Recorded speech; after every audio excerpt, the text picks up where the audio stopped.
We are on day 6 of our gluten-free sourdough starter.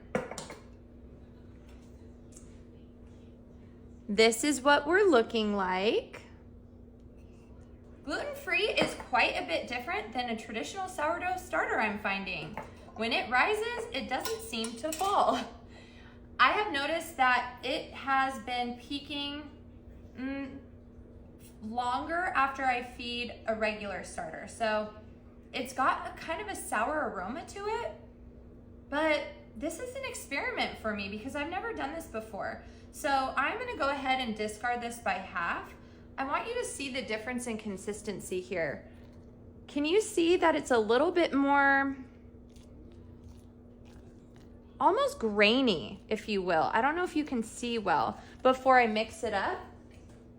And when I mix it up, it becomes a smoother consistency. But obviously, wheat is gonna react different to hydration than rice. Whew, and this still has a funky aroma to it. Ugh. I am going to discard by half and we're gonna give it another feed.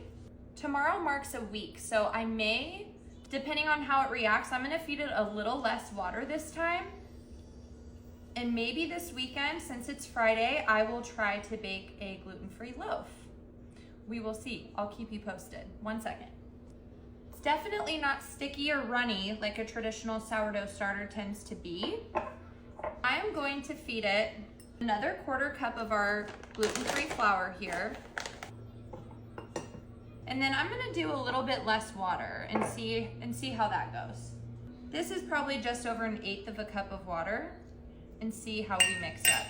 I need to do a little bit more further research on gluten-free starter, what to expect, what's normal, how long it usually takes to establish. I'm very familiar with regular starter, but this is a new world for me. I like that consistency. It's a little bit thicker, which, as we know, I like to keep my starters that way. The last time I fed it with the 1-to-1 ratios of flour to water, it was a little bit on the thin side and it didn't rise as much. So that is what we're looking like. It is thick. This is totally different than a wheat flour, so it's gonna have a different texture and consistency, and that's okay. So I'm gonna put my lid right back on and we will see what happens.